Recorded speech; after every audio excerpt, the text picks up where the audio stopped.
Continuando de onde paramos, né? Isso te lembra a formação de algo? Essa questão, né? E aí a resposta é simples. Estoque, filas, tempo ocioso? Acha que não? Então, gente, é isso mesmo, tá?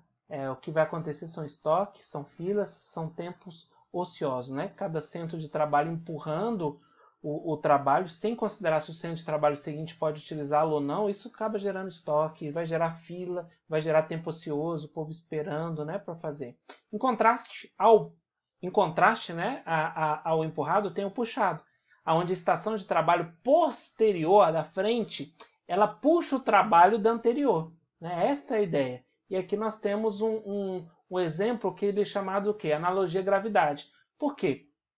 Quando você tem um empurrado, é como se fosse a gravidade. O material vai caindo, vai caindo, vai caindo. Nessa queda, ele vai o quê? Empurrando, empurrando, empurrando. E nisso pode o quê? Os materiais, um sistema empurrado em que os materiais são movidos para a etapa seguinte logo que são processados. Pode gerar os estoques, né, desnecessários, acúmulo de materiais e outros vários problemas, né? Filas, tempo ocioso. Ao contrário disso, o puxado ele não sobe naturalmente, né? O sistema puxado em que os materiais são movidos somente quando a próxima etapa o solicita. Então, a etapa posterior pega da anterior. A etapa posterior pega da anterior. Então, isso não é que empurra para frente, não. A gravidade não permite isso. O sistema faz com que ele seja puxado. Então, o posterior puxa da anterior. E assim por diante, tá? Então, essa analogia do puxado e empurrado é muito interessante quando comparado com a analogia da gravidade. Tá joia? Gravidade é assim, a ação da gravidade, tá? E aí nós vamos para um conceito bem interessante, né? Na verdade, 3 conceitos. Tambor, pulmão e corda, né? O que vem a ser essas questões interessantes? Então, tambor é a questão de tambor mesmo, né? De batida, e a batida normalmente tem a ver com ritmo, tá? Pulmão, de poder puxar e respirar, né? Dar aquela respirada. E corda de puxar mesmo, tá? Então, o conceito de tambor, pulmão e corda vem da teoria das restrições. Nossa, que nome bonito, né, professor? E você não viu em inglês ainda. Theory of Constraints, né? O TOC, né? E de um conceito denominado tecnologia da produção otimizada. Opa, um bichinho aqui querendo me picar. Tá, sai fora. Então, esses 3 conceitos, tambor, pulmão e corda, que são palavras tão conhecidas, eles vêm dessas 2 teorias, né? A teoria das restrições e o conceito denominado da tecnologia da produção otimizada, OPT. Normalmente, uma parte do processo se comporta como gargalo. Todo mundo já viu essa palavra, gargalo? É uma palavra muito conhecida, principalmente no processo. E em quase todo o processo, nós temos um gargalo. Gargalo é o lugar onde as coisas acabam acumulando, onde é como se ele fosse um lugar onde ele fosse mais lento, onde tende a acumular o processo ali, parar, entendeu? É um lugar como se fosse afunilando, tem um rio e afunila o rio, então naquele lugar um volume maior passando, né? Então aqui ó, se comporta como gargalo no fluxo de trabalho ao longo do processo. Goldratt, ó, outro nome bonito, Goldratt, argumenta que o gargalo deve ser o ponto de controle do processo. Então, se você tem um ponto onde ele tende a acumular, onde ele é um ponto frágil, onde ele não consegue acompanhar todo o fluxo, né, o produtivo, ele interrompe aquele fluxo, ele não deixa o processo fluir, ele gera um gargalo, ele estreita, né? Então as coisas não conseguem fluir bem ali. Goldratt, ele falou assim, cara, esse é o ponto que você deve fazer o controle de todo o processo deve ser a partir desse ponto, o ponto de dificuldade, o ponto de gargalo. É muito interessante essa proposta dele. E aí nós temos o conceito de tambor, que é denominado de tambor porque estimula a batida, né? Lembra batida, ritmo, bateria, faz tá, tá, tá, é o ritmo da música, tá bom? Para o resto do processo que segue. Então, para quem está na frente do gargalo, o próprio gargalo é quem determina o ritmo, tá? Que vai acontecer o processo. E não somente isso, né? Dado que não tem capacidade suficiente, um gargalo deveria trabalhar todo o tempo para minimizar os prejuízos. Então, o gargalo é um lugar onde normalmente você vai ter que colocar um tempo maior de trabalho. Né? Aquela questão do infinito mesmo. Né? Vai trabalhar mais, vai ter mais turnos ali, vai ter hora extra naquele ponto. Mas vamos ver uma imagem para elucidar. Opa, e é sensato manter um pulmão junto a ele. Tá? Então vai ter aqui as palavrinhas pulmão, ali no local do gargalo vai ter pulmão ou pulmões, a gente vai ver isso aí. Tá? Ele é quem determina o tambor, o ritmo para depois dele, o processo depois dele, e na verdade ele tem a corda. No gargalo existe uma corda que é o que? A informação para entrada. Então ele determina o ritmo para saída, para processo depois dele, e ele também tem um contato com a entrada para controlar o processo antes dele. Então ele é o ponto central de controle. Vamos ver uma figura que ilustra bem isso aí, tá? Então nós temos aqui MP, matéria-prima, entrando, tá? Corda é o que? A ligação, a comunicação entre input e o gargalo. E nós temos o pulmão, que possibilita o trabalho contínuo no gargalo e o trabalho posterior. Então olha que interessante, se você tem aqui no local do gargalo, esse lugar é onde é o gargalo. O que você normalmente faz? É aí que nasce o conceito do pulmão. Como esse processo está vindo e fluindo aqui, esse gargalo é o lugar onde que diminui o fluxo, né, onde tem um gargalo da produção, você acaba criando um pulmão aqui antes. Por que antes? Porque nesse gargalo, como a gente viu no slide anterior, ele vai ter um trabalho mais contínuo. Então você tem que criar um gargalo, um pulmão aqui. Para quê? Para que essa parte consiga trabalhar no processo contínuo, tá? E não falte material para ele, mesmo porque esses vão trabalhar no processo maior de tempo, né, do que esses atrás. Porque aqui esses aqui estão fluindo mais fácil, né? Está acontecendo. E aí, teoricamente, vai formar um pulmãozinho aqui, para na hora que esses caras pararem, esse cara não vai parar e ele vai continuar produzindo e determinando o quê? O ritmo para que os processos da frente trabalhem, tá? Inclusive, eles podem também pensar num pulmãozinho aqui depois. Para quê? Um pulmão aqui depois para que esse processo possa o quê? Continuar fluindo. Pensa o seguinte, esses caras eles podem trabalhar no mesmo período desses aqui e somente o gargalo trabalhar mais. Então, esses caras trabalham, deixa aqui um pulmão para esse cara trabalhar enquanto eles estão parados, e esse cara cria um pulmão para não deixar esse pessoal parado quando eles voltarem.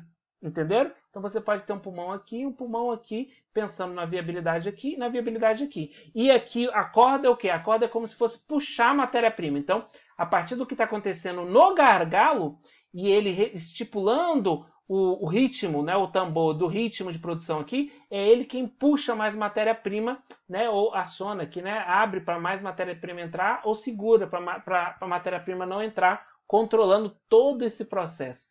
Muito legal, né? O cara teve uma visão muito bacana, que é o ponto crítico, é o ponto onde você tem que observar mais com a lupa, né? E ali você tomar todas as decisões e ali você tomar as medidas necessárias para conseguir fazer com que o seu processo tenha a maior eficiência possível, né? Sem perder de foco a questão da qualidade. E aqui umas informações muito importantes, eu acho que não tem como eu encolher aqui, mas a parte de controle. Quanto mais... a palavra fácil e difícil, elas são subjetivas, mas aqui é muito interessante você pensar na dificuldade para se controlar, né? Quando é mais fácil ou quando é mais difícil controlar? Isso depende de 4 perguntas orientativas. A primeira, existe consenso sobre os objetivos das operações? Então, se existe consenso, se o consenso é alto, fica mais fácil, né? O consenso sobre os objetivos. Se não tem muito consenso sobre os objetivos da operação, então o controle é mais difícil. Você consegue mensurar a saída da operação? Se sim, se você consegue mensurar, o controle é mais fácil. Se você não consegue mensurar a saída da operação, o controle é mais difícil. Tem conhecimento sobre o comportamento da operação? Então, quanto mais você tem conhecimento sobre o comportamento da operação, mais fácil de controlar. Quanto menos conhecimento, mais difícil controlar. Existe repetição das atividades da operação? Quanto mais repetição, mais fácil de controlar. Quanto menos repetição, mais difícil de controlar. Então você tem aqui exemplos, né? Assistência técnica é um exemplo que está bem aqui mais por baixo de todas as respostas. A produção industrial de alimentos normalmente está relacionada com esse lado de cá. Tá? Então é a questão da dificuldade em se controlar. Então, quanto que é difícil? Nenhum objetivo aceito universalmente, portanto, difícil saber se a operação está funcionando como devia. Nenhuma medida geral de como a operação está se desempenhando, portanto, difícil detectar desvios. nenhuma previsão nos efeitos das intervenções, portanto é difícil saber o processo está se desvia do plano, né? Nenhuma repetição, as saídas variam tanto que se um deles é satisfatório, como o próximo envolve atividades diferentes, é difícil aprender, né? A assistência técnica sempre vai mudando, né? Não tem repetição das atividades. Já no fácil, o desempenho das operações pode ser avaliado quanto os objetivos claros do processo, né? O objetivo existe. Eles conseguem mensurar, eles conseguem conhecer as operações porque elas são repetitivas, né? E aqui embaixo também a questão da repetitividade. Faz a mesma coisa muitas vezes, facilita o quê? O aprendizado. Tá? E aqui as consequências de qualquer intervenção na operação são previsíveis, portanto, desvios nos planos podem ser corrigidos.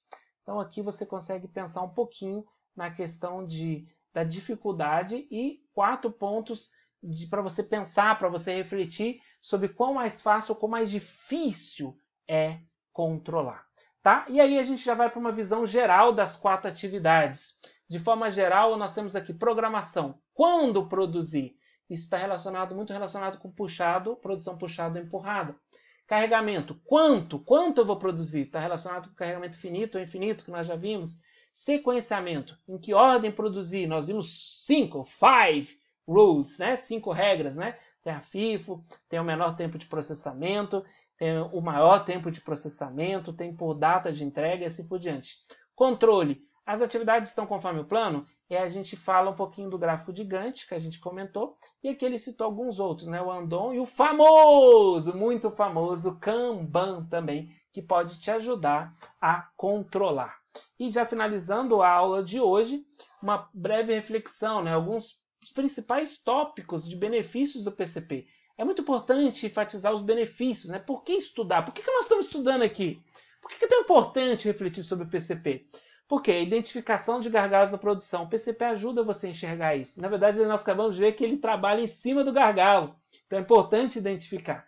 Redução de custos devido ao planejamento de estoque. Então você reduz estoque, você reduz custos com estoque.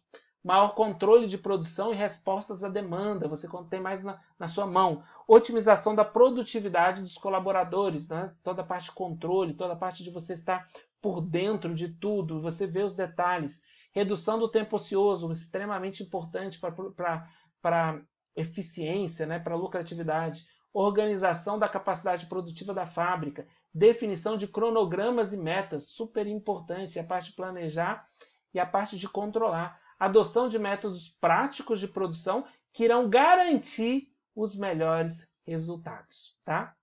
Então, aqui a gente já termina essa segunda parte, né, de conceitos e fica a questão. Tem dúvidas? Tem comentários? Bacana, vamos interagir. Não deixe de assistir de novo, não deixe de correr atrás, não deixe de pesquisar sobre esses assuntos. Eu não consigo falar sobre tudo, mas eu consigo instigar você a ficar curioso e ao quê? Correr atrás. Então pesquise na internet para que a próxima aula seja muito produtiva, para que a gente possa discutir e fazer da próxima aula um momento de reflexão muito bacana entre nós. Beleza? Posso contar com você? Vamos junto? Então vamos junto nessa, crescer dentro da disciplina de PCP e juntos decolarmos. Valeu, galera. Bons estudos e vamos junto.